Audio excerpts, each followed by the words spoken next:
No, honestly, that is nonsense. Nonsense. All nonsense. They say many garbage things. You don't know what you're going to get. Melodrama upon melodrama! This is a utter, shameful, disgraceful piece of nonsense! He was miles off it yesterday.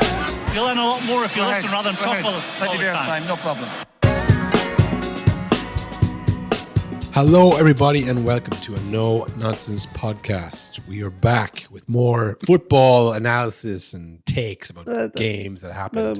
Well, before we dive right in, we probably should say the Patreons heard us, but we had no main episode last week for listeners. No, I guess we didn't. You know that. I know that. I don't know why you're bringing it up. Well, on I think air. they deserve to hear like a reason or, an excuse, I guess. Well, okay, it seems pointed. An excuse. It just, is what it is, That's what it is. I don't think that's good enough reason. Well, look, I'll put it another way. It was just one of those days. Yeah. That's right, folks. Welcome to New Metal It's Month. New Metal Month. December. You've been thinking it. New metal, You've been new waiting metal. 2 weeks. Who won the vote? Was it Break Stuff by Limp Bizkit? Was it Freak Unleashed by Korn? Well, I think it's obvious. The winner was Break Stuff by Limp Bizkit. Stay away, motherfucker! It's just one of those days! Yes, welcome to New Metal Month, everybody. You've been waiting eagerly for this vote to come out. Who's going to win the battle of the 99 New Metal? Korn or Limp Bizkit? Yeah. The age-old battle. Peter Check's been in on the action. He's been playing the drums to Linkin Park. Everyone's excited for the best month of the year, New Metal Month. New Metal Month. Every week we're going to have a new battle of the New Metals. Yeah. And that song's going to play us out at the end of the week. Yeah. And the episode, I guess, for the week. There will be a sprinkling of our favorite Limp Bizkit quotes throughout every episode. Well, that was a secret. It was a treat for them. See who'd catch it. Well, you gotta let them know. You gotta let them know what they have in store. The new metal heads out there, you'll get it. If there weren't any hints. Do you think anyone listening has never heard of Limp Bizkit? Because I mean, if you're 18, they're probably done by the time. Oh yeah, I mean, like I don't really remember them. I remember, it's one of the older cousin, older brother kind of a thing. You'd hear about it, but like we didn't grow up in their pomp, Yeah. Same with American Pie. Same thing. Yeah. Like in '99, what was I? 93. So like, that's not really the age group you should be on. So like by the time it was showing late night on RT2, like I was maybe 10 or 11. Didn't really understand it. Probably a bit early. It was like, oh my God, I heard there's boobs in this. I want to see this, That's what it was. So like, yeah, Limp Bizkit, same kind of time frame. You hear about it, later in life, this fucking rules, That's kind of what it is. What age is that guy in the backwards at? You weren't there for the movement, that's the thing. But I think, there's definitely people who haven't heard about it, You're going to hear about it all month. all through December. You're going to be hearing a lot of Christmas music every other place, and then new metal here. It's like an oasis, with actually worse music Yeah. than Christmas music. If you hate your fucking mom and dad, you're in the right place. This is the podcast for you. We're going to try it out, folks. We're going to see if we can actually get cancelled by playing copyright music. Not for like, moral reasons, just because in case an algorithm spots the copyright issues. Yeah. It would be funny just to go down that road, but like we're a fucking cancelled podcast. We've been shadow banned, and people are like, oh, maybe they have some cool takes I want to hear, and then they find out, oh, they're just playing copyright music every week. Well, that's fair, actually. I'm on the side of the corporations on that one, lads. Yeah, Limp Bizkit deserve their fair share.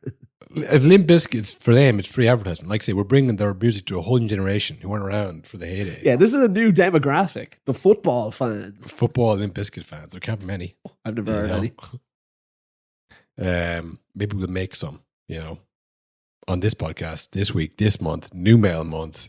We had a poll 2 weeks ago with Limp Bizkit and Korn, and this week we're going to do a new poll. We'll pay next episode, and that's how it'll work for the remainder of the month. Will come up with those names in time, Yes. in a very short time. I have them a couple of here in names. front of me. I'll as soon as I feel the time is right, then I'll stop you and I'll say what they are. Yeah, he won't read them just yet, but when he has them in his mind and ready to go, he'll read them. Anyways, probably a bit of a slow week in the Premier League. Good thing we have this new mail thing to fill some time with. Probably not much to talk about in what's happened in the football world. I mean, any other fucking week, we could do a solid 20 minutes on New Metal Month and still get around to everything. The one fucking week we have a good bit planned and there's a million things happening. Any other week, we would have made the jump from football altogether, I think. But yeah, that would have been it. just when you think you're out, Will.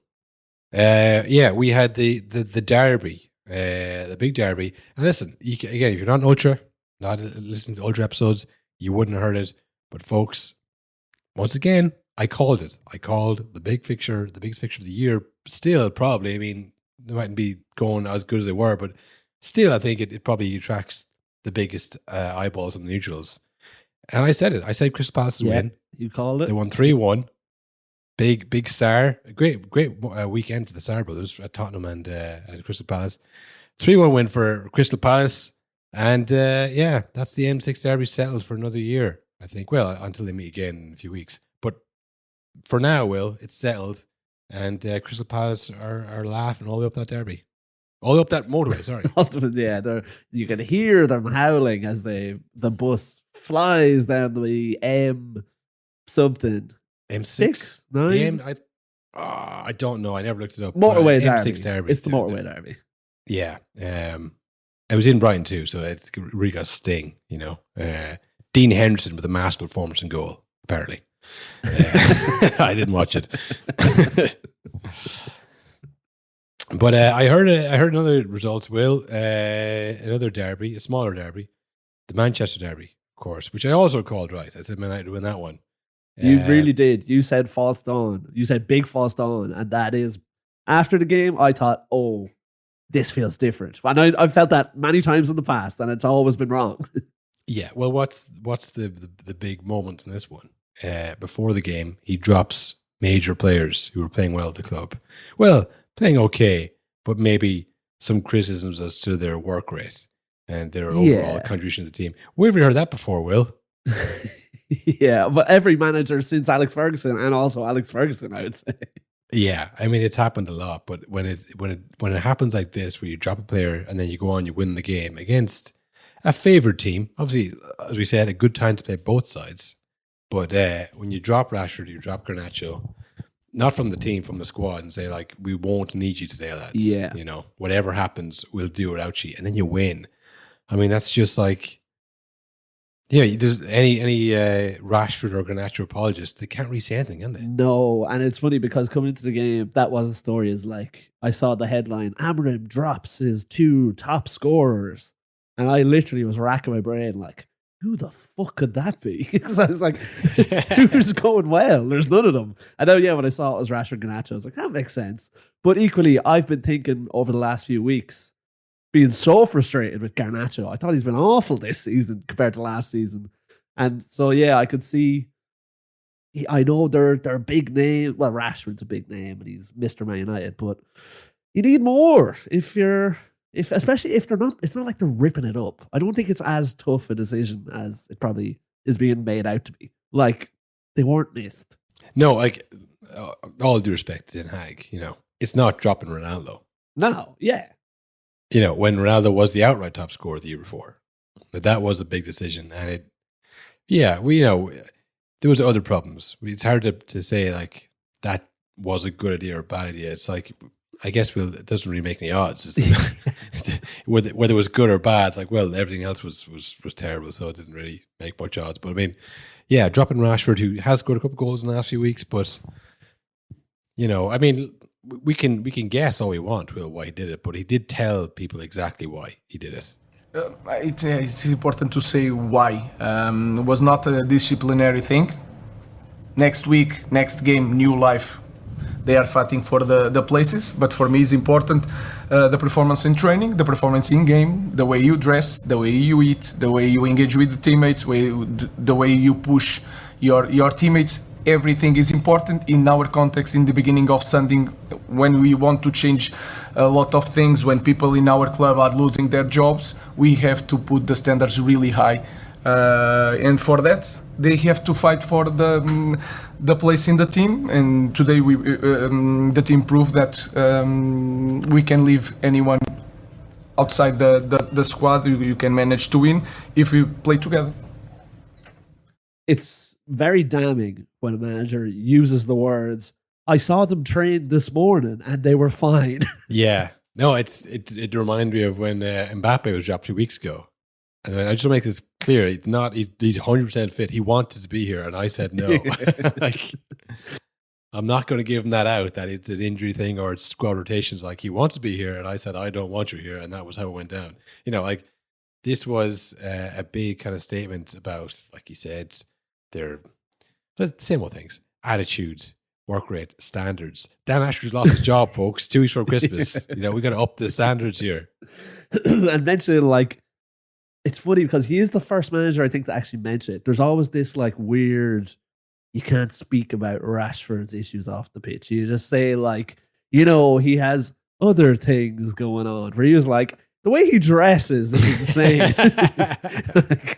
Someone showed me a picture that he started a clothing line with Jesse Lingard. Is that true? Did you just let that happen?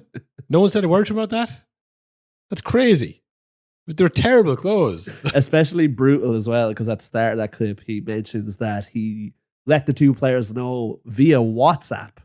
Didn't say it to them in person. He's let you know, lads, don't bother coming tomorrow. Yeah, just send a quick message there, updating you. There's no seat on the bus. But like, that's the thing. You don't have any favorites. You new guy in. You got to win. And he does that too. It's like every game is a new day, a new opportunity to get back on the side. I'm not saying you're out like Maresca did with 21 people. He explicitly stated. He said you can make it back in next week, but you gotta earn it back in. There's no favorites here. I mean, look, Rashford has been. He was the star boy. 2016, I think, star boy era begins. Garnacho was like the new star boy who played in his position. And now you have Amad. His star boy status lasted not as long as Rashford. But the point is that they're both former star boys. And you know who the star boy was before Rashford? Januzaj, I believe. Adnan Januzaj. He was the star boy before Januzaj. I want to say Makeda was probably the closest thing that they had. Yeah. Was there one in between? Yeah, probably. There probably was one in between. This is the whole point. That, like, Man United love this shit. Yeah. We saw it in that nostalgic ad where they had all the star boys lined up. Because like this is like, it's like the 90s, Adidas and star boys. That's what Man United is, That's what they were trying to push down our screens there. Like they do that, the class 92. I'm sure you saw that clip going around of some European episode of the Overlap. Oh, yeah, I know, yeah. Where Gary Neville is basically really condescendingly saying that if Robbie Fowler had been part of the class 92, he would have won everything, I think. I'm not sure. Because he got cut off midway by Carragher, like, oh, shut up with the class 92. You had Roy Keane and Peter Schmeichel and fucking Eric Cantona. That's what fucking won all those stuff. But like that is the Man United way. It's like we produce our own players. Isn't that stat they have come back to the 70s of like the record, yeah. Which I don't know if you knew this, Kyle. We were one Kobe Mainoo injury away this weekend from that stat being broken. He was the only academy player in the squad, which normally there's like a few seat fillers that are like never going to get a game, but it's for the record. Yeah. But this is it. It's like it is kind of part of the club, part of the tradition, part of the kind of the heritage of it, I suppose. But like that's grand when you're going well. It's good to keep that going. It's important. But when you're not going well and you have a young player who comes along, there is a tendency to like, this is the guy who's going to bring us back. The kind of Messiah syndrome a little bit, like he's going to bring us back, and he can really do no wrong. Because we want him to we don't want to tear him down like we do everyone else. We want to like make sure that he achieves everything he can achieve. This guy's different. He's from here. Yeah, we produced him, even though he's Argentinian or whatever. It's like, or Belgian or wherever the case is. So it's like, Yeah, when your new manager coming in, you're like, yeah, no favorites, no star boys, just people who are good this week in training. It does have to pay off for you if you do it because it's so entrenched in the club. But it worked out, so no one complains when it works out. It's how Rashford kind of fires back, or how Garnacho fires back, because this has happened to Rashford before. I remember last year, Ten Hag benched Rashford when he was going okay because he was late or something, and he came on and he scored. People were like, very clever, Ten Hag. You've turned the corner. You've fixed Rashford. Yeah. But then like the next week, it was right back to the way it was, where he's not tracking back. He's not doing this, not doing that. So I don't know. I would say, by the looks of it as well, Sky Sports had an article there today saying that they're open to suitors for Rashford, and they have been since last January. So I don't think it's a case anymore where it's like there's just something up with him. I think what's up with him is he's been told we're going to sell you when the opportunity comes. So he's like, right, well, fuck it. Like, why am I dying for this club that I've just been told is getting rid of me? So I think it's just a matter of time now until a good deal comes true. And you might say, well, that doesn't seem like a smart move of Man United. Why would they do that? I believe it. Yeah. When have you ever said that? Honestly, if I heard that any club did that, I'd go, yeah, well, I could see it happening. I mean, this is the kind of stuff that comes out, and it's like, why would that cost you so much money? Or, it does, if that's what happened, which, it very well might have happened, then yeah, it'd be hard to get yourself up for the games, wouldn't it? If you're like, well, they don't want me. I think, who was it said that? I think Vieira said that when he goes sold to Inter Milan, that like, because you don't get to talk to the club until the club accepts an offer. So Inter like, oh, we want to talk to you about, a possible move to Inter Milan. It's like, does that mean that they've accepted the offer? It's like, well, so it's like, without telling you, like, okay, so I guess they want me to, fuck me then, I guess they want me out. Yeah. So there's not really any going back. If you turn down Inter Milan and you go in, that they don't want you anymore. They were happy to sell you. They were happy to let you sort out personal. They accepted some kind of offer. So yeah, if you're Rashford and you've been told, as soon as we get an offer, which again, it is dumb to do that. Just do it like everyone else, get the offer and then let him figure it out at the time and go, okay, maybe I will go. But yeah, it's not about him though, is it? It's about the Diallo Derby, as fucking Peter Drury kept calling it. Fool. Kept trying to make it stick. Kept trying to make it stick. Well, I turned the game on and I heard about 5 seconds of him like being like, a derby drenched, and I was like, oh God. Yeah. He's good every once in a while, for sure, but he can overdo it. That is, we'll get to it, but that is now Diallo's second, I would say, all-time great Man United moment. He also had the last second winner in the 4-3 against Liverpool last season. He's made for these kind of big, dramatic Man United moments where you eat that shit up every time. Oh yeah, no, it's a new false dawn. Build a team around Amad, they'll be saying. Yeah, I think honestly, my highlight of when he was walking on the pitch afterwards and found himself alongside Pep, and Pep looked down at this child. And really was kind of like, there's no way that's the same guy who I just saw score 2 goals against us, is it?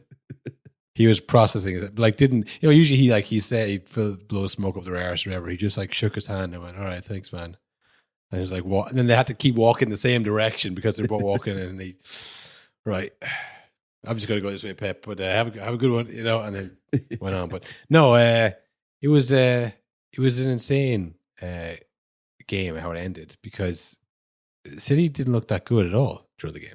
No, I was literally thinking during the game, and it was at a point where I thought United were going to lose 1-0, but in my mind, and even coming into the game, the fear of Manchester City being in town or going to Manchester City is totally gone, I think. Because I was like watching the game, it's like, Haaland's not going to score here. They can't get the ball to him. It's like Foden's not going to score. And then, I thought that was the worst I've seen City. And United have beaten City by more goals. But that was the worst I've seen them against United in years. Like, United they probably deserved to win. They were pretty convincing. The FA Cup final was the same, but that was like a total freak, as Gary Neville would say. Whereas this is just like, they played them off City were not at it. Neither team looked good. That was the thing. Yeah. It was like, City looked like, you can definitely get at them, but United didn't seem to have anything. Bar Diallo, that was it. Like, he was making great inroads down that side, but like there wasn't a lot going on. Like, Holland obviously had a big impact on the game, we'll say, but like he didn't look like he was, salivating the fact against playing against this Man City defense. He looked kind of like Haaland himself. It was like this is not a guy who's going to rip these guys apart. So yeah, you kind of felt like a better team would beat this City team, which we've seen for the last how many times, and then 11 games now. Yeah, that's it. But the mad thing is, during this game, I think, during the game, they said as it was like ticking into the 87th minute, and they're 1-0 up. Like, this will put them 6 points behind Liverpool now. Of course, I was like, how is that fair? How do they do this? How do they lose 11 games and only be 6 points off, despite Liverpool never losing a game? It feels like, they always seem to be within touching distance where what happens. But it's like when there's a team at the relegation end. It's like, this will put them only 6 points out of safety. Like, that's only 2 games. Like, they've only won 2 games all season. They're not going to win 2 more games. That'd be 100% increase in the last 20 games. When City are playing like this, 6 points off may as well be 20 points off, because they completely collapsed. The penalty itself. It had all the elements. It had Kyle Walker involved, playing kind of not a great pass to nowhere, putting Nunes under pressure, who is having a bad year. He leaves it short. Then it has Diallo, the one good player for United, who nips in and gets this. Sees him coming like a train. Goes, takes a glance over and says, I'm going to get a penalty here.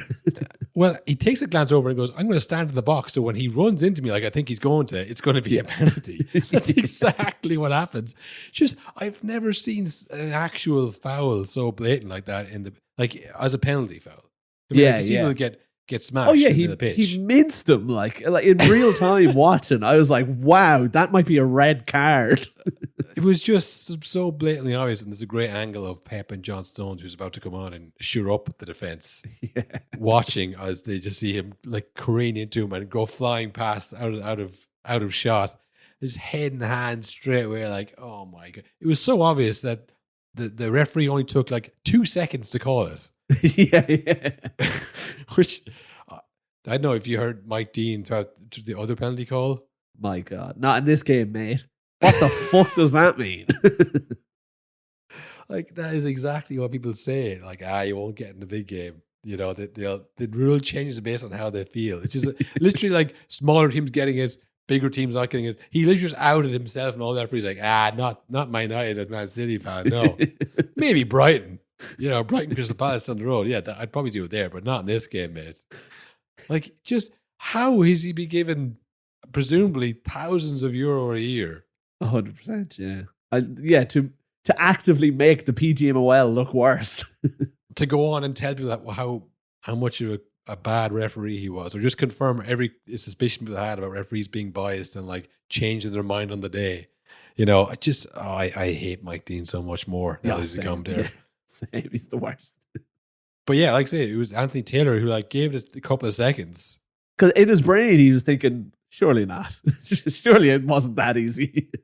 Yeah, I've missed something. There's a team of VAR people up here. Someone will say something, and he went, I'm going to call that because, again, I'm just going to trust what's left of my gut here and say, yeah, I think that was a penalty. Like, correct me if I I'm like wrong. the idea of the VAR team and his headset being like, no, yeah, that one's definitely a penalty, man. Like, straight away. No, we don't need to show you that. That's a penalty. Just one clear voice this time. Like, no, that was it. Yes. Yeah, that's a penalty. No need for screens. That was a penalty. And then Fernandez sticks it away and does the I'm sorry celebration. Yeah, the Jim Halpert, you mean? A new celebration. I've never seen the Jim Halpert done before. The Jim face. That's exactly what it was. Wow, he did the Jim face. I mean, I know people hate Bruno Fernandes. If you're a Man City fan, who I'm assuming he's doing that towards, I'm surprised he wasn't killed. Like, there must have been someone being like, I hate that guy. I'm sure they're probably singing horrendous things about him all game. That's like, those things don't come from nothing. You know what I mean? When you're like, you watch the game and you're not really taking much notice of it, and someone scores and they cup their ears to the away fans, or they stick their fingers. There's like, oh, they must have been saying something horrendous about his mother or something, you know? Because I know after there was a similar after the game.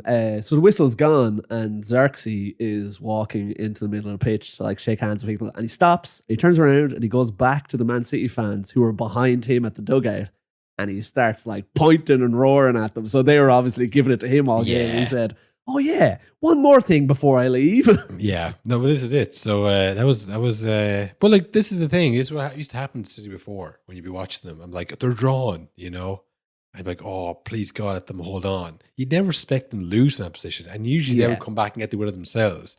But like, the game starts again, and you're waiting for like, okay, City are going to like start passing around here and like absolutely squeeze the life out of them for the last few minutes.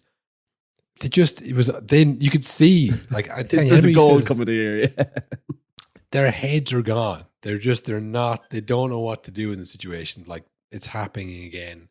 We fucked it again. We bought it again. Where is Rodri? You know, I want Rodri. I mean, so like, the ultimate example is the goal. The second goal was literally just a long ball from behind the halfway line. Ederson kind of half comes out, then he goes back, and he goes, "No, I should come for that." And then he does it, and by then it's too late. Amad's gone by you and somehow squeezed it in. That's saying something. What the hell was Garnacho doing? Yeah, I mean, it's what mental. Was that? He's in the middle of the goal, and it just like rolls by him. He steps over the ball to backheel it out and misses. So you went past. You could just kick it out. Yeah. I know it's not your strong foot, but like, surely just lash that with your right foot out. Yeah, that was one of the most unbelievable things. To see the slow-mo of him trying to like backheel and miss and go, oh well, I guess we've lost the game now. That to me is like, you've lost that kind of winning mentality. Like, you know, he didn't care enough to just throw a boot at it. He's like, I'll try and backheel it out. What do you think's going to happen if he backheels it back right to the penalty spot? Someone's going to come and lash it in. You have to fucking Rosie that. Yeah, that was like, again, Diallo did amazing. The first touch and then the finish to get it on target all. Like, Guardiola, the toast of fancy Premier League teams around the country this year and last year. Just, what the hell was he doing? Yeah. What the hell was that? Unbelievable. Like, if you compare that to a few seasons ago where Man City beat Liverpool to the title because of John Stones' last-ditch sliding tackle that kept the ball. It got the ball 99% over the line, but the last 1% he stopped it. It's just a totally different team now. Like, everything about them, it's gone. Yeah, it's strange. Like, there's no kind of even semblance of the City team that was like so dominant. You know what I mean? Yeah. And we used to always joke like, yeah, there's no stars though. You know, there's no aura. There's nothing like kind of mystical driving this team on. Like, it's very obvious. They're just like a really well-trained squad, and Pep is the orchestrator, and everything does exactly what he wants them to do. Yeah. And when he doesn't have any ideas, or when he's missing one of the key components, like, Foden, player of the year. I mean, I don't want to say it, Will. I don't want to say it, but fucking consistent player. Do you know what I mean? Like, like he doesn't have the ability to get on the ball and go, you know what, fuck this. I'm getting on the ball here. I'm going to make it happen. And when we're 1-1 down, we're not losing to these clowns. No, they pass it slowly. They kick it away and back. There's no one on that team. And like, this is like fucking, you know, Barkley's been nostalgia merchant stuff, but like a kind of a Roy Keane type player to say, listen, they're not as good as De Bruyne, not as good as the more talented midfielders of their generation, but like they say, come on, we can't let this happen again. Yeah, wake up, Nunes. Yeah. Wake the fuck up. Someone needs to be swinging punches at Nunes in the car park, you know? That kind of stuff. Like, it's just not there. Well, no, because if you think probably one of the players you would have thought would have been like that is Ruben Diaz. And we saw him a few weeks ago cracking up at an interviewer, even saying the thought that they might lose. But like, there's no semblance of anyone even get control of the game. That's like your whole thing. But like, that United goal came from a Man City corner. So like, how did that happen? Yeah, and the second goal was Martinez had like 5 seconds to like look up. Yeah, he looked and he went, I think I can pull that off. Because they were like, Man City was like waiting for the game to end. Yeah. Like, please don't score against us again. Rather than like going after it themselves. Like there was nobody saying like, "Where are the standards here? Where Man City?" All that shit, because it all comes from Pep, and we can look at Pep completely cracking up on the sideline, and it's all from that, you know. And his team is literally just he's controlling them. So when he doesn't have any ideas, he can't fix this. No one on the pitch is set up to do it. Yeah, like we saw after the penalty shot of Pep, literally pulling at his head because he has no hair. I know. I was wondering. I know where the scratch on his nose came from, but the scars on his head, I was like, "What is he actually happening?" We saw it in real time. He is literally yanking at his bald head because it's out of frustration. He just doesn't understand what's happening. I don't know if you saw him talking before the game as well, where his reasoning for why they're going bad. He was very honest. He said, "I am no good. I am not good enough." Yeah, I'm not good. I'm not good. Is this his idea of like, I'll distract from the players, you know, I'll put this on me again. It's like, it's already funny. On you, pal. It's on you for weeks. It's funny because it feels like that, but it also feels like a very, very half-arsed version of that, which doesn't work at all. Because it's just like, yeah, I'm terrible. It's like, well, don't say that. Yeah.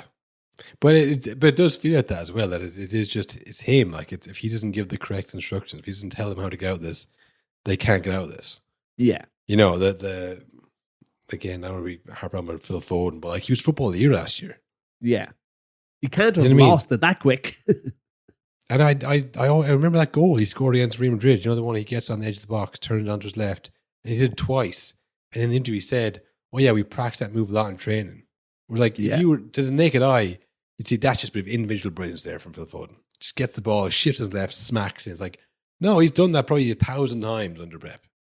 Do you know what I mean? Like that's not something that like he's just doing on his own. So like, if something isn't working and the system isn't working, him and others, you know, likes of De Bruyne and all that, those people who you thought had a free role, and De Bruyne obviously has been injured and all that. But like, I just don't see, you know, like even Mahrez, who was amazing at Leicester, but like he was at City and he was playing a role, and he came in, he did that job. He wasn't, you know, drifting in the middle and you know, creating stuff. And if he was here, he'd be doing the same thing now. He'd be like Jack Grealish when he comes on, just like, I'm not sure I'm allowed to do here. You know, I'm not sure if I'm going to get in trouble here for trying to pick it up. Like, Grealish should be the person who comes on and changes the game. He has all the talent, the ability to do that, but it's just been beaten out of Man City. And all of them, all the talent they have, it's like, that's not what you're being paid to do. Look at Cancelo, you know? All he did was say, you know, I think I should start more games. And he got fucking, they killed his career. Yeah, excommunicated.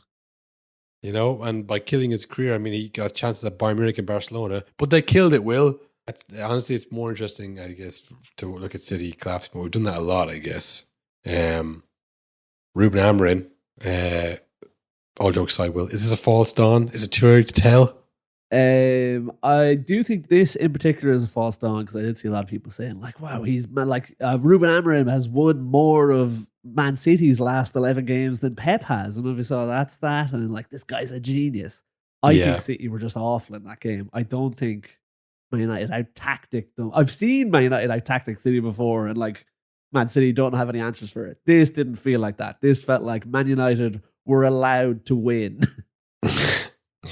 Well, speaking about stats with managers, this is the first time that not one, but two managers with a better record than Pep in the last 10 games have been sacked. It is crazy. If you had said to Gary O'Neill and Russell Martin that you would have a better record of Pep over 10 games and you'd be sacked for us, you'd struggle to figure out how that was going to work out. So, who am I managing? Am I still managing Southampton and Wolves respectively? Okay. Have we just won a surprise treble? Is that what's happened? Is Pep not managing? Is that what it is? And therefore, has Pep died? Was Pep in an accident? Did he have a brain injury? Maybe. Yeah, they have been a double sacking, unrelated sackings, I guess, but probably in the works for Russell Martin particularly. They were losing like crazy. They were 4-0 down in like the 30th minute or something like that. Oh, I think it was even less. I think it was like the 21st minute, and I could feel the excitement bubbling. I thought, here we go. Third 9-0 in 3 years. I can't believe I never thought I'd see it again. Yeah, I went to my favorite Twitter page. I mean, formerly Twitter, now X. Have they mentioned the 9-0 yet? Just to see what he was cooking up. Yeah, I did the same. But like, it was 4-0 after 30 odd minutes. Any other club, it's like, well, this is a bad day. But for Southampton, it's like, well, you know, it's confirmed. You know how this goes. You know, this ends with us, and especially the way that Southampton playing, just like totally open football, not giving a fuck. I mean, the only conclusion people have come to is that he was trying to do a Vincent Kompany and just use the playing style to get a better job.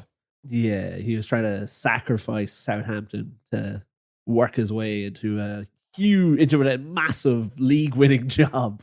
But it was, could you imagine a worse team also to be 4-0 down against than Ange's Spurs, who was like, right, just keep up at the halfway line and keep going at them. No relaxing here. Yeah, the worst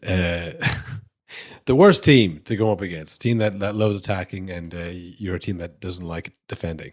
Really, really bad matchup. But yeah, they were down, was it the 40th minutes he decided he was going to go in early? He said he's seen enough. That's it. 4-0 is too much for me.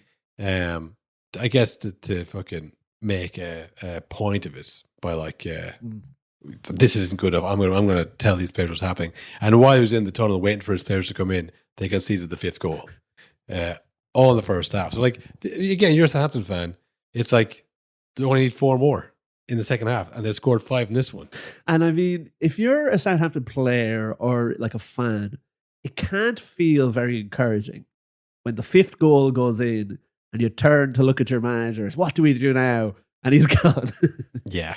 I mean, were the assistant managers still out there on the pitch? Or were they like, did they have to go in and tell him afterwards? Who told him? Or did he hear? I don't know. I love the idea of it though. The halftime team talk. He's tearing into lads. He's already like halfway through the team talk, I'd say, and he goes 4-0. That's not good enough. And I don't know what the captain maybe goes 5 actually, boss, for this one. When the hell did that happen? They scored while we're being in here. Yeah, he's gone, and Gary O'Neill is also gone. They had some mad scenes. I think I'm right in saying this, for the second week in a row, brawls after the game for the Wolves players. Who was it, Will? Everybody had him in fantasy. Cunha. He elbowed a guy in the back of the head, and then I think he confronted... He elbowed an Ipswich member of staff in the back of the head, like some old guy. And then he confronted him, and he said, "Give me those specs," and grabbed the glasses off his face and ripped them off. Yeah. Insane. Did he get sent off for that? Surely. No, he hasn't even been punished for that yet. I know there's a lot of fancy managers out there like myself who they saw Nouri at the back got a red card during that game. Yes. So they said, right, well, I may replace him straight away before his price drops. I did that. And then literally I saw that Cunha thing 2 minutes later and said, oh no, I'm going to have to get rid of another one. Yeah, Nouri and Delap banned. Cunha may face punishment. I mean, he better. Ooh. I mean, come on. He'd want to. It really is a bad look to be grabbing the glasses off another person's face. It is like the most bully thing you can do. Can't see me now, can you? You want him back? Yeah. Well, all this was like probably the right in the wall for Gary O'Neill. Wolves aren't doing too well. Which, I mean, I think they did pretty well last year, I'm pretty sure. No? Yeah, I don't remember them being as awful anyway. And I think they were very unlucky last year. I think they were the VAR target last year, it felt like, where every week something went against them. Oh yeah, they're 19th. They're second bottom, just ahead of Southampton. So that makes sense. You know what? Wolves and Fulham are the kind of thing where you can really find out someone like me who doesn't watch that much football. Because you could guess that like, yeah, there must be relegation for them, are they? And like they could be 5th. They could literally be like in the Champions League spots. But equally, it's a good guess to say, yeah, they're struggling this year, are they? Not doing too well. Wolves are another one of those sides. They could be up in 7th. or they could be, like I say, 19th. And only someone who's actually watching the games week in, week out would know that. So yeah, Gary Neal's got them to second. That's the end of it for him. He had a scathing interview. He knew it was over. Kind of like the Conte interview, I guess. When the history of Tottenham was like just before he got sacked, wasn't it? It was like very close. Yeah. He knew it was coming. He's like, well, I have something to say before they cut off my mic. It's not me. It wasn't my fault. Yeah, just fucking laid into the players. Said they were physically weak at the back. They couldn't do the things I told them to do. Just, I mean, like, is it true? Who knows? Again, I don't watch a lot of Wolves games, but it's important to burn your bridge on the way out, I think, just as a general rule. Yeah. On the way out. Yes, but whoever comes back to a club in the Premier League, that never happens. Yeah. And, you fucking Egypt, Gary. And players certainly never go from different clubs that you might manage in the future. Yeah. Yeah, honestly, that is probably more damning than the results are. When you burn the bridges on the way out, like Conte, maybe he's earned the right to do that. And like he probably knows, well, they're not going to let me back at Spurs. I think they hate me by the end of it. But I mean, like, Gary O'Neill, you're on the way up. Don't be annoying anyone. Just go, it is what it is. Not good enough. Conte was thinking, right, Chelsea was great. We all know how good it was at Chelsea. It was amazing at Chelsea, you know. Spurs, we all know this is not where you want to be. This is like a rung below, and it hasn't worked out. You know, Arsenal we worked on a while for the whole rival routine. Chelsea and Tottenham. I didn't get Man United famously. I'm not getting. Yes. I'm not getting Man City. Pep's going to be there forever. And he's going to win forever. I'm not going back to England. You know, Liverpool. Nah, again, I'm not. I don't. No, maybe Liverpool, but like I'm going to take a calculated risk and say I'm not getting the Liverpool job in the next. Again, it's when Klopp was there. So Klopp and Pep not getting those jobs. Done Chelsea. Didn't get Man United. Don't want to do Arsenal. Yeah, fuck Tottenham, by the way, and fuck Daniel Levy, and fuck all the players, and fuck everyone belonging to you. All right, I'm going back to Italy. Goodbye forever, England. You know, Gary O'Neill. I mean, he'd imagine he'll be in the job markets probably in January. You know, you would think Southampton need a manager, Kyle. Do you think they want? I'd say they might have thought, look, maybe it just wasn't working at Wolves, but then they saw that and they go, well, that's not what we need right now. Our players also aren't doing very well. Didn't that happen to Dean Smith? Remember, he got sacked by Aston Villa and went straight to Norwich like the next week. Yeah. You know what I mean? And like, so say he goes to Southampton, they could definitely be in the market for a Wolves player that would make Southampton better. 100%. Who do you know from the last team? And then they go, to work with Gary O'Neill, I'd rather stick needles in my eyes. How about that? I was all for it until that weird last interview. Until he said that I specifically was weak at the back. And I didn't do what he told me to do. Well, why would you want me again then, Gar? You know? But yeah, I'd say honestly that could be the move for him. You never know. So it's not the smartest move. I wouldn't say it by Gary O'Neill, but yeah, it's funny because things can change very quickly in football. If you Google Gary O'Neill on YouTube, first three videos are Gary O'Neill sacked, confirmed on Sky Sports News. The second is Ipswich beating Gary O'Neill 2-1. And the third is Gary O'Neill on M&F breaking down how he masterfully beat Man City and out-tacticked Pep. So, listen, he's been saying whatever he wants for like years, Will, and it's been working out pretty okay for him. So, who are we to tell Gary O'Neill how to act and what to say and when to say it? You know, I think he's all right. Yeah, he'll be fine. And look, there's two managers sacked in the space of like 3 days. There'll always be a Premier League job at all times, literally. Oh yeah, he I would say he could be in the job by the end of the year. You know. Yeah, I could see that. Yeah, I don't think they'll be the last managers to be sacked this season. I think. No, I wouldn't say so. There's a few other managers, a few other teams that are struggling. That it always happens. What else do we have then? What else do we want to talk about? We had Cucurella. Who, yes. Right off the back of, we actually missed it last week when we missed the main episode where he had a tough time of it, where he slipped twice and it cost Chelsea 2 goals back to back. And here's Jamie Carragher's thoughts on it in case you missed it. Is he blaming the kit man?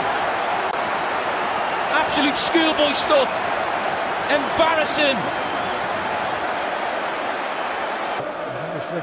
No, that was it felt kind of personal, to be honest, that whole thing. Yeah.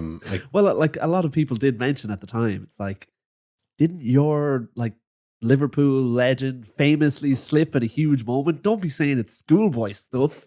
Yeah. I thought more was like Cucurella is kind of hated by English people because of the Euros. He was one of the stars of the Euros. And he is a star. He's a star of our league. Will, oh, yeah. You know, like, love him or hate him, he's inescapable.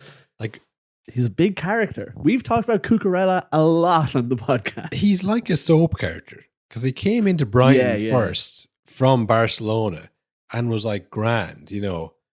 It wasn't like amazing. Then Chelsea, when they Chelsea signed him for 60 million. And we're like, whoa, the guy who plays sometimes at Brighton, he wasn't even playing all the time. And he was like this complete, like, this guy is terrible. He's an awful player. He's never going to work. He's not small. He's not big enough. He's not fast enough. Then he went to the Euros and he was like, yeah, I think they're going to start Cucurella. Like, Cucurella from Chelsea? They're going to start him. Well, they're not going to win anything.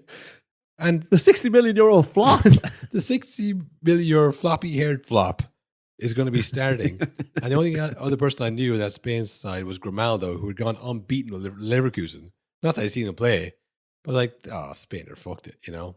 This guy's terrible. I see him all the time. I listen to people who know stuff and they say he's bad. And he's grown in confidence since then. I mean, it was actually the start of the season. Well, you might even remember at the start of the season, he had that whole thing with Haaland. Do you remember that? Oh, yeah. He sang the song about Haaland and Haaland scored a hat-trick. And like since then, he's just absolutely buried Haaland sitting at the table. You know, he's had the last laugh on him. And he scored a goal there last day. And then inspired by Cunha, got sent off after the final whistle. I mean, he's blockbuster. And you never would have said that about Cucurella years ago. You never would have even expected that guy. The hair guy, he's going to be blockbuster. He is literally top 5 most entertaining men to watch in the Premier League. Not for how he plays, but just for all the other stuff. Everything. The way he plays as well. Because the way he's a good player too. That's the he's thing. Wild. He's a good player. I could actually see him now going to Barcelona. Yeah, definitely a big, like Atletico or Barca or one of them. Because when he went from Chelsea from Brighton to Chelsea, I was like, this is like so unserious. Like, this is, 6 million for the guy from Brighton. This club is doomed, yeah. Whereas now it's like, yeah, he's a star. He's going to sell jerseys. Oh, I'd get a Cucurella jersey if he was at my club. 100%. Oh, yeah, you'd love him. You'd love him if he was at your club. 100%. Even I'd say getting sent off after the game. That is the type of thing where you go, you fucking Egypt. Like, yeah, go on, Cucurella. Yeah, give it to him. That said, they might have to play Ben Chilwell now, so maybe it's not that funny, you know? Yeah, it's no laughing matter. You know what? Cucurella really fucked up this, actually, you know? Fail him now. I'm going to burn my fucking Cucurella jersey right now. Fuck this guy. Selfish bastard. No, he's a star, Will, and I wish him all the best in his future endeavours. At Chelsea. He's not leaving Chelsea. Just, he's banned for one game. Yeah, he'll be back. And like, Chelsea, and that's the beauty of Chelsea. You can get sent off after the game. There's probably 5 left backs or right backs ready to go. You know what I mean?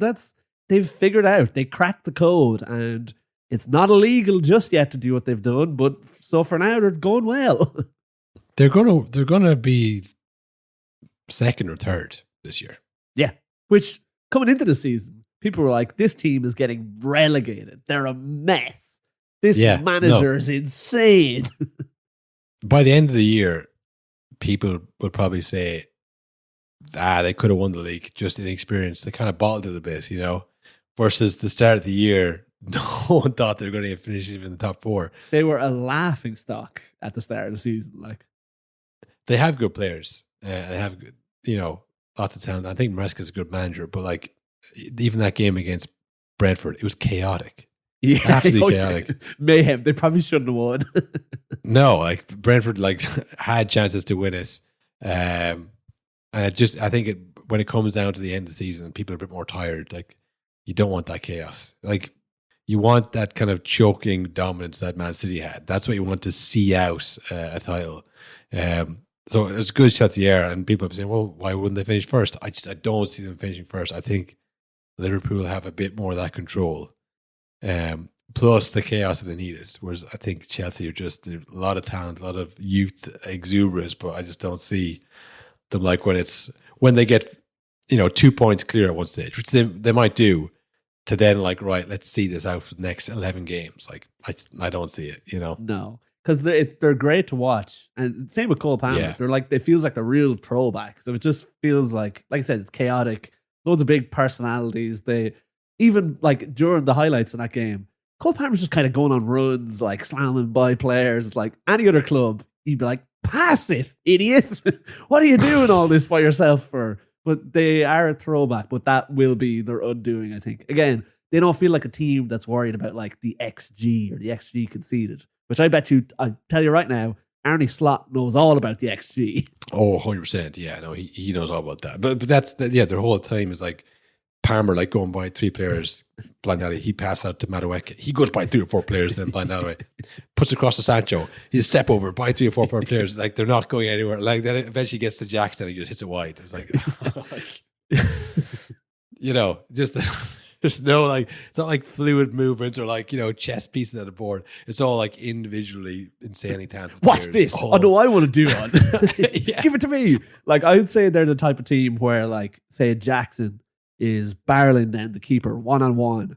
I feel like he'll have wingers on either side of him with defenders on him in worse positions, being like, "Give it to me." Yeah, busting a gut to try and get there themselves. I want to score. 100%. But like I say, it's just the sheer talent they have is getting them where they are right now. But I just think it's when the pressure's on, I think it's different kind of fish. Anyways, well, look, enough of us talking football. That's not what people are here. Boring. They want to hear what is the choice? What is the new metal month song of the week? Yeah, for this week. Will hit us with two choices. So our 2 choices this week for new metal month. Number 1, we've got Linkin Park, One Step Closer. Everything you say to me takes me one step closer to the edge, and I'm about to break. I need a little room to breathe, 'cause I'm one step closer to the edge. I'm about to break. Are you feeling one step closer to the edge, Carl? Are you about to break? God, I wish I was. And then, up against One Step Closer by Linkin Park, we've got Youth of the Nation by P.O.D.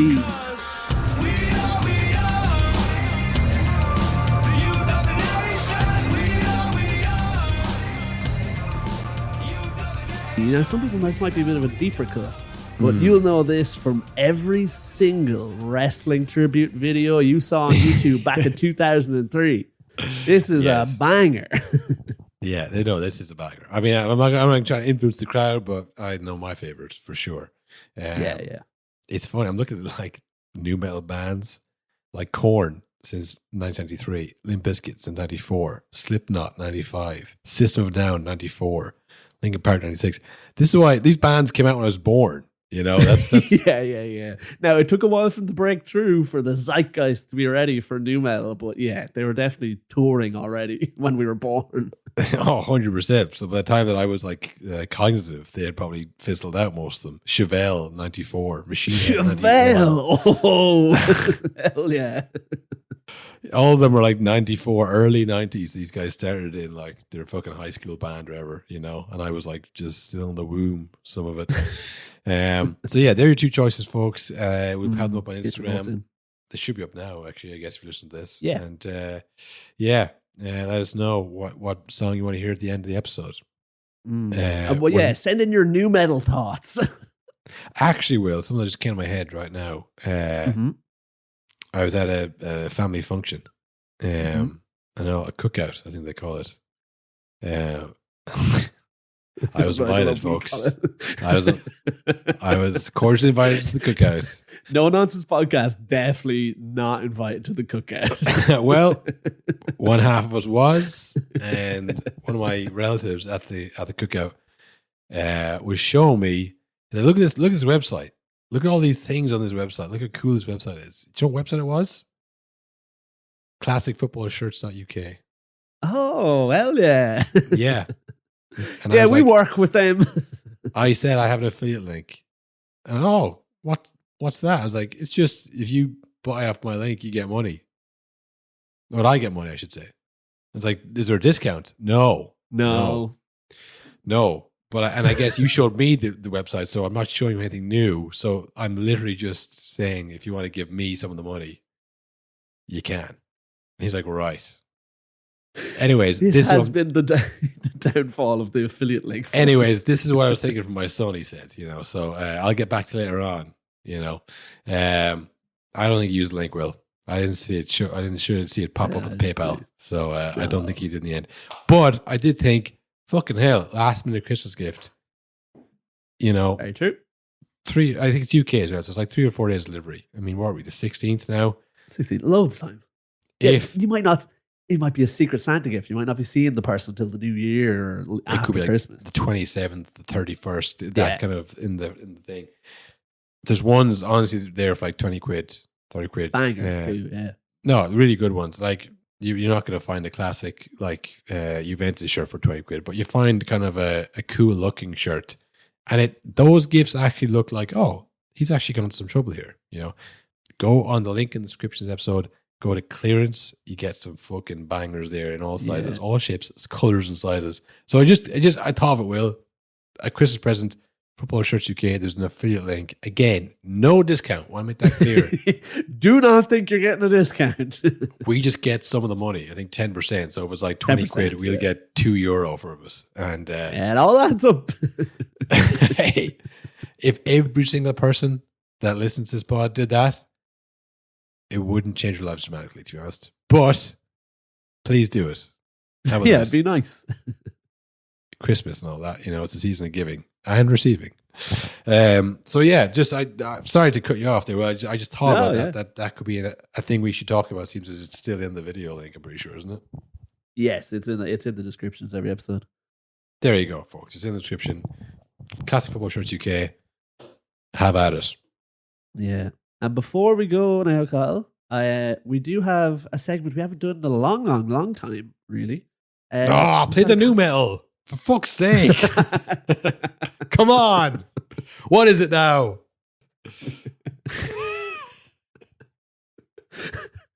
I'm just channeling the fans, Will. I'm channeling the voice of the fans. Ended. I want to hear the song. I want to hear the song I voted on 2 weeks ago. I don't pay for Spotify. This is how I hear all my music. Yeah. Well, it's all good. We've got a segment we haven't done in a long time. We've got a comment corner, believe it or not. Oh, play the music. Yeah, play the music. Knock the dust off that record and play the music. I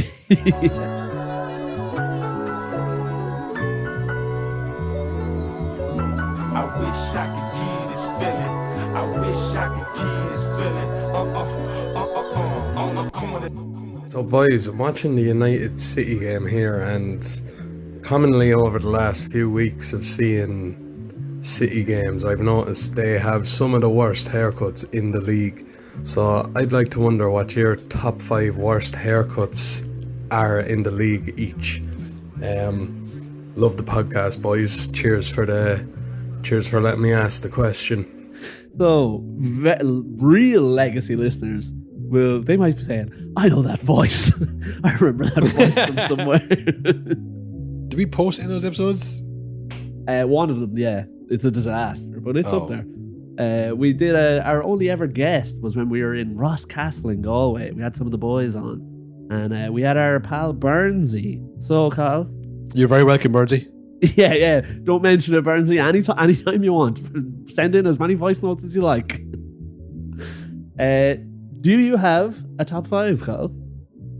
It is quite brave of us to rate other people's haircuts with an audio-only podcast, I will say. Because I'm looking pretty shaggy right now myself. Yeah, I know, yeah. Not much revision going on here right now for the audio listeners. Hard to describe. Not much really to write home about. But it's hair, mostly. It's just like a head of hair. I think, honestly, just relatively, the worst haircut I can remember is the Ronaldo, the R9 haircut for the 2002 World triangle. Cup. Because he had more aura in his little finger, Will, than I had my whole body. But even then, people said, this is a stupid haircut. So he was the man. He was the man, and he couldn't pull it off. So I just think relatively, it's like, it's just a really, really bad haircut that even he wasn't cool enough to pull that off. Now, I remember vaguely the reasoning behind the triangle haircut. It was something like he wanted people to be focused on something silly like his haircut rather than critiquing his game or something like that. But even when I was younger, I thought that doesn't make any sense. It's like, what do you mean? What are you talking about? Like, as if you have a stinker in the World Cup final, they're going to be going, yeah, but what about his haircut? Like, they're still going to be making fun of you, mate. Did he mean the defenders? Like, when he was coming, like, doing step overs, like, what the hell is going on with his hair? What was that? A semicircle? What was that, a trapezoid in his head? How did he shave it? Yeah. I don't know. He was a party animal, wasn't he? He was, yeah. He did love it. It feels like somebody had they had a bit of a wild night. Went, all right, it's all right. Roberto Carlos. Yeah. Yeah. I can save this. And then that's what they came out with. All right, this is good. This is good. No, don't shave it off. Be too obvious. I think it's. They could have just shaved the whole thing off. Like, no, they'll know something's been up. If I do this, it looked like my choice. Yeah. Well, maybe it's simpler than that. Maybe he's just like us, Kyle. Maybe he, was in the barbers, got the haircut. They flashed the mirror at the end, say, what do you think? And he went, yeah, perfect. Just what I wanted. Good stuff. It'll grow back. All right, let's go. Triangle. Yeah. There's that bad haircuts. There's that one. I don't know. I can't think of many other like really bad haircuts over the years that stuck with me. See, some of them are bad. There's iconic haircuts, of course, like Fellaini and Cucurella, of course. Well, I wouldn't call that bad. Suits them. When you think Fellaini, you think the hair. Yeah. I mean, Cisse for Liverpool had fucking mad haircuts all the time. He walked so Pogba could run. That could be one. Pogba having light blue hair coming into the Manchester derby, probably as some like contract negotiation was going on. But didn't he score and they win that game? Yeah, that was hey, we could replace that one. I'm remembering now. We just had another comeback against Man City. The Pogba one's gone. Now it's Diallo's time. Do you have a list of the like current players? Is that what it is? Like bad Barnett? Yeah, so I did a current top 5 that I could think just off the top of my head. And like Burnsy said, it is mostly Man City, I will say. There is something going about it. And this was actually, I think I had the same thought as Burnsy. I think I knew the exact moment when he thought of this segment because I had the thought too. Jack Grealish was on the ball at one stage. And his haircut, the kind of flops back and with the headband, he's had it for a while. Yeah. It wouldn't be my favorite, but I will say now it's grown out a lot, but it's still the same shape and it looks ridiculous. He looks mental. So I think he's in there. He's in the top 5. But above him in the top 5, I have Kevin De Bruyne, who has the Jack Grealish haircut after Grealish had it, which is just, it's embarrassing. We all know what you're doing here, mate. Like, you never had hair before, and all of a sudden, this is the one you pick. Yeah, you could set your watch by Kevin De Bruyne's hair before. Short back and sides. Better player when he had it, Kyle. Better player. We were wrong. He had more aura with less hair. Yeah, I liked it when he was growing it out first, but it has gone a bit Grealishy. It's just, that kind of long hair isn't conducive to playing with unless you're an Italian. Italians seem to have no issue with it. Anyone else seems to have to like tie it up or put a hairband. It's like flapping their faces. Italians have long hair. When I grew my hair long, I was thinking of like Paolo Maldini. That I'm going to look like that. I'm going to be like effortlessly striding around the pitch with like beautiful, greasy hair. Look at that guy. Yeah. It's like a stallion. Yeah. It just doesn't work out for that for everyone else. But it's not great. I don't think I don't think he had a clear vision. I think he was like, I'm going to grow it out. And then he's not really sure to go with it from here. See what happens. Yeah. And look, it's pretty damning when he used to have, the straight set your watch to a haircut, like I said, and he was the best player in the world. That was a hell of a player. Now he's not going so well. He's been injured and stuff. Can't have the better haircut too. People are going to start blaming the haircut. I don't know if he's the best player in the world, but I agree with most of that. One of the best. Top 5. Yeah. Top 10. Yeah. Top 15. And so my list, I should go through the list in order. So, yeah, so go 5 I had. I did realize doing this list, it's not that they have bad haircuts. There's just a certain haircut that I don't like because 3 of these haircuts are the exact same. 5, Mudryk with the curtains. Oh, the curtains, yeah. The curtains. Again, just not conducive to playing with. Suits some people. If you're... No, it suits some people. I don't think it suits footballers for some reason. too much I don't want movement. to see curtains on the pitch. Yeah. I like, if you're going flashy, go flashier. That's kind of in between. Yeah, I don't know. It doesn't suit movement. I think it looks like a fine haircut if you're just kind of sitting at a cafe looking suave, but like I have here as well. It's a classic one. He doesn't have it now, but when Rashford dyed his hair red, I thought he looked ridiculous. He looked insane. And again, it's that thing of like, well, you can't be going well, or you can't not be going well and have the bad haircut because it's the whole thing. The whole package is off then. Yeah. Okay. Then I have Grealish 3, like I mentioned, KDB 2, Yeah. and number 1, no curtains. I have Phil Foden. I think I hate his lineup. It's too high in the head. That's the segment. I don't like his haircut. This might get cut. This is getting cut, I think. No, I want Burns to hear this. I want him to hear what he did to our podcast. Fucking hell. People are screaming, end it, get the new metal in. Anyways, new metal month. Let's start off right. The winner last week, of course, was Limp Bizkit's All-timer. Break Stuff. If you're living at home with your mom and dad, I want you to turn the podcast real loud about now. Blare it. Push it up to the ceiling where they're above watching Graham Norton. You blare at them. Yeah, if you're listening to this driving home, get the foot down. Get in the fast lane right now. You're about to take off, my friend.